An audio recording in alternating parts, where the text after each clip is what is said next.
24 ans déjà.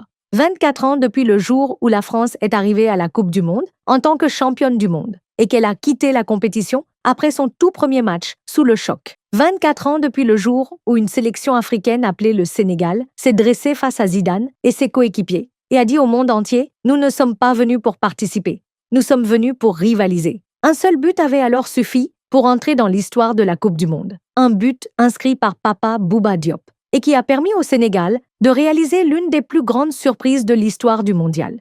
La France s'est inclinée 1-0. Puis, elle a été éliminée dès la phase de groupe, sans la moindre victoire, sans le moindre but. Quant au Sénégal, il a poursuivi son parcours jusqu'au quart de finale lors de sa toute première participation à une Coupe du Monde. Et depuis ce jour, chaque fois que la France et le Sénégal sont mentionnés dans la même phrase, les gens se souviennent de Papa Bouba Diop. Mais 24 ans plus tard, l'histoire a décidé de réunir à nouveau les deux sélections lors de la Coupe du Monde 2026, dans une confrontation qui semblait représenter bien plus qu'un simple match de phase de groupe. Car la France voulait lancer sa campagne vers le titre, et le Sénégal voulait prouver que ce qu'il avait accompli en 2002 n'était pas un hasard. Mais cette fois-ci, il y avait un joueur nommé Kylian Mbappé, un joueur qui abordait le match à un seul but d'égaler le record d'Olivier Giroud en tant que meilleur buteur de l'histoire de la France, et qu'il a quitté en tant que nouveau détenteur du record. Mais avant d'en arriver à ce moment, le Sénégal a décidé de rappeler à la France le passé. Dès la première minute, le match s'est déroulé dans une atmosphère d'immense attente. Tout le monde attendait de voir la France. Tout le monde attendait de voir Mbappé. Mais la première surprise de la rencontre, c'est que le Sénégal n'est pas entré sur le terrain avec la peur au ventre. Il n'est pas entré pour défendre pendant 90 minutes. Il n'est pas entré pour éviter la défaite. Au contraire, la sélection sénégalaise est entrée avec une grande confiance. Elle a pressé, elle a remporté les duels et elle a obligé la France à travailler davantage que ce qu'elle avait imaginé. Et le plus beau dans cette histoire, c'est que Pape Thiaw, l'actuel sélectionneur du Sénégal,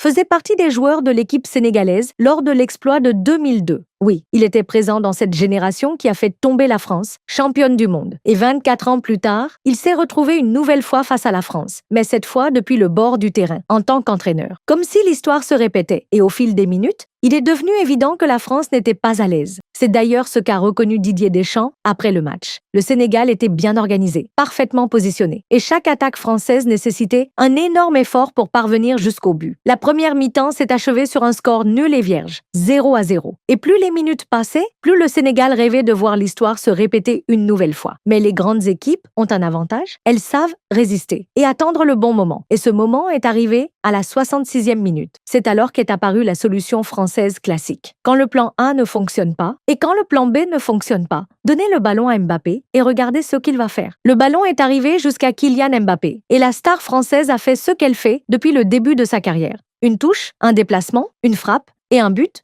1-0 pour la France. Mais ce but n'était pas un but comme les autres. Ce but lui a permis d'égaler le record d'Olivier Giroud. 57 buts sous le maillot de l'équipe de France. Et il n'était plus qu'à un seul but de s'emparer seul de la première place. À partir de ce moment-là, le match s'est davantage ouvert. Le Sénégal a été contraint de se projeter vers l'avant. Et la France a commencé à trouver les espaces qui avaient disparu durant toute la première période. Quelques minutes plus tard, le deuxième coup est arrivé. Bradley Barcola a profité des espaces et a inscrit le deuxième but. 2-0. À cet instant, beaucoup ont pensé que le match était terminé. Mais le Sénégal a refusé d'abandonner. Et avant la fin, Ibrahima Mbaye a rallumé l'espoir en inscrivant le but de la réduction de l'écart, 2-1. Et soudain, la tension est revenue dans la rencontre. Le Sénégal a recommencé à rêver d'un retour. Et les supporters ont commencé à se remémorer les souvenirs de 2002. Mais la France avait un joueur qui avait décidé d'écrire l'histoire lui-même. Quelques minutes plus tard seulement, Mbappé a reçu le ballon à l'extérieur de la surface de réparation. Il a levé la tête et a frappé une véritable fusée. Le ballon a terminé au fond des filets, 3-1.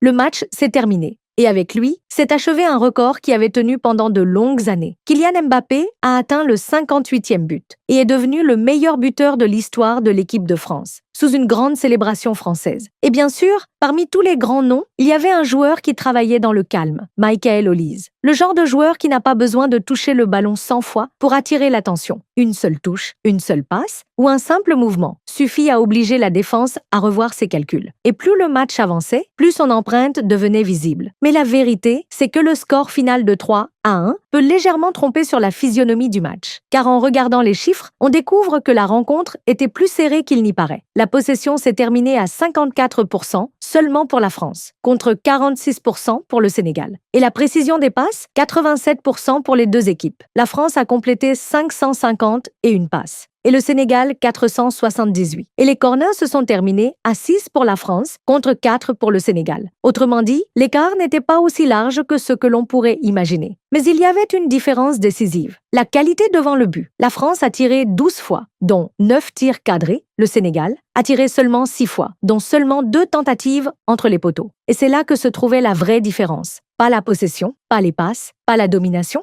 mais la dernière touche, la différence entre une équipe qui a Kylian Mbappé et une équipe qui essaie de s'imposer parmi les grands du monde. Et le plus étrange, c'est qu'un match aussi intense, aussi physique et aussi disputé s'est terminé sans le moindre carton jaune pour aucun joueur, ce qui reste une rareté dans les matchs modernes de Coupe du Monde. Et parmi les joueurs les moins en vue de la rencontre, notamment côté sénégalais, Lamine Camara, non seulement il a perdu plusieurs ballons ou commis des erreurs de passe, mais il a aussi terminé avec l'une des plus faibles évaluations des deux équipes. Et au final, la France a obtenu le début de tournoi dont elle rêvait. 3 points, 3 buts et un nouveau record historique pour Mbappé. Et le plus beau dans cette histoire, c'est que ce record est arrivé à moins de 10 ans de sa première apparition sous le maillot français. Un joueur âgé d'environ 27 ans au moment de la Coupe du Monde est déjà meilleur buteur de l'histoire d'une sélection comme la France. Imagine entrer sur le terrain pour décrocher les 3 premiers points en Coupe du Monde et en sortir en étant devenu le meilleur buteur de l'histoire de la France. Une excellente journée, clairement. Quant au Sénégal, malgré la défaite, il est sorti avec une prestation très honorable face à l'un des plus grands favoris du tournoi. Mais le plus important dans tout cela, c'est que la confrontation commencée en 2002 avec le but de Papa Bouba Diop s'est achevée en 2026 avec un but historique de Kylian Mbappé. 24 années complètes entre les deux matchs, 24 ans de souvenirs et 24 ans d'attente. Et au final, la France a enfin répondu au choc de 2002. Mais elle l'a fait comme elle le fait toujours. Quand le match en avait besoin, Mbappé est apparu et a écrit l'histoire.